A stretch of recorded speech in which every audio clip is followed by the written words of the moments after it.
Hancock, you sign first. No king! Gentlemen, have you taken leave of your senses? The people shall have the right to vote. Even the stupid ones? Yes. Stupid people vote? Yes.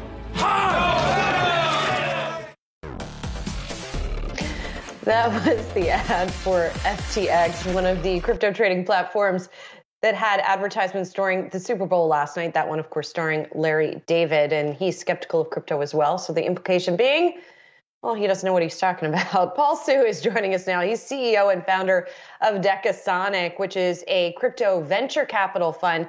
And I do want to talk about what you guys are getting into, talk about Web3 and the metaverse. But first, I do want to talk about the Super Bowl. And that's because there were so many crypto ads, Paul. If 2022 is analogous to 2000, what's the pets.com from the ads that we saw last night? A lot of memorable ads last night. It was quite enjoyable. All these ads give me a lot of optimism for crypto adoption. It makes me bullish for a lot of the builders that are building in blockchain. With Coinbase, Meta, FTX ads, this year's game was the Crypto Bowl. Many of you will remember the QR codes and Larry David. I have my QR code up there today too. By comparison, the Super Bowl in 2000 was called the .com Bowl when internet companies took up 1 in 5 Super Bowl ads. We all remember that Pets.com sock puppet and the E-Trade baby. If history rhymes again, longer term, we could see crypto as mainstream as the internet today. But Paul, you're focusing just on the positive part of those parallels, if I may say. That was also the peak at that point, right? Yes, we've had another peak now, but that was then the peak.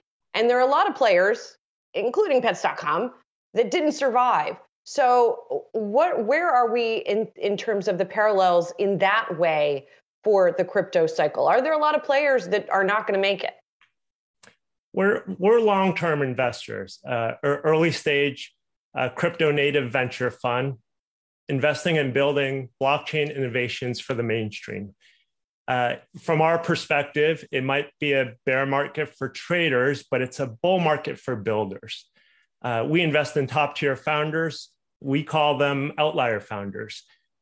They're optimistic. They're building use cases for the blockchain. My quick background is in building these long-term technologies. I've been building, scaling, and investing in blockchain since 2013. Earlier in my career, I was a Silicon Valley VC. And then I became a product executive at Zynga, where we built games like Farmville for the mainstream. In 2018, I founded Decasonic.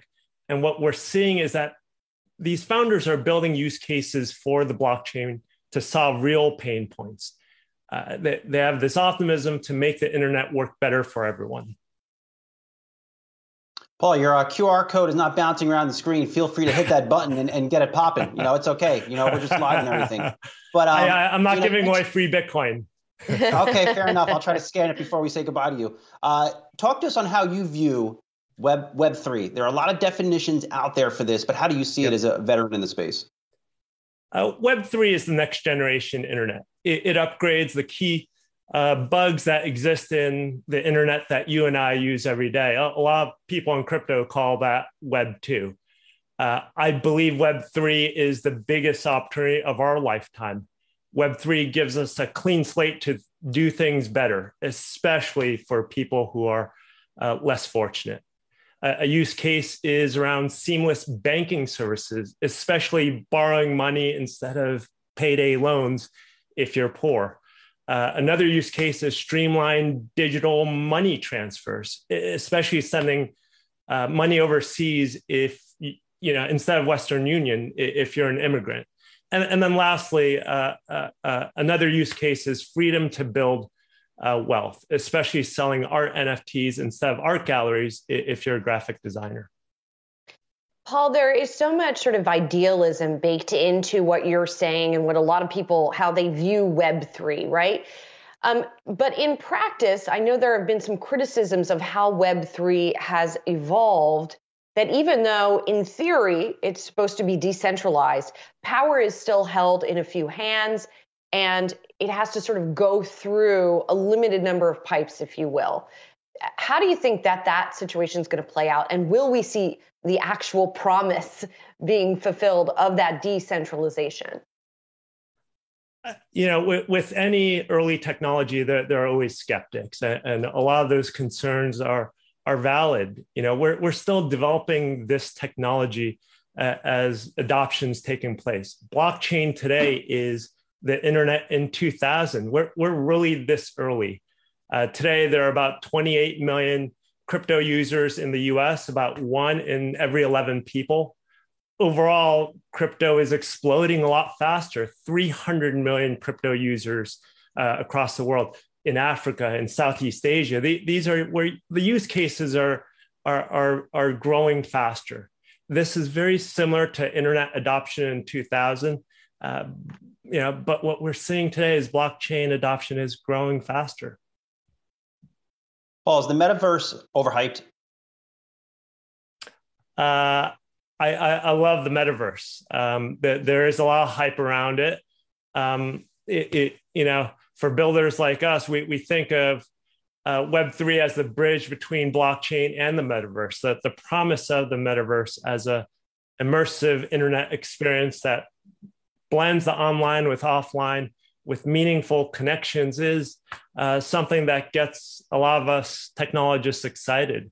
A lot of young kids already experience the metaverse today, Minecraft, Snapchat, and Roblox. In the business world, you might have experienced it as well. You might have attended a virtual conference that allowed you to create avatars of yourself, join immersive breakout rooms, and engage with sponsors with virtual swag. By 2026, Gartner forecasts that 1 in 4 people will spend at least an hour a day in the metaverse for work and play. So, we're still very early with the metaverse. As I was just saying to the team, my kids already spend an hour a day in the metaverse, so I can easily see that future. Paul Hsu, thank you so much for being here, CEO and founder of Decasonic, giving us some perspective on these big Web3 metaverse ideas.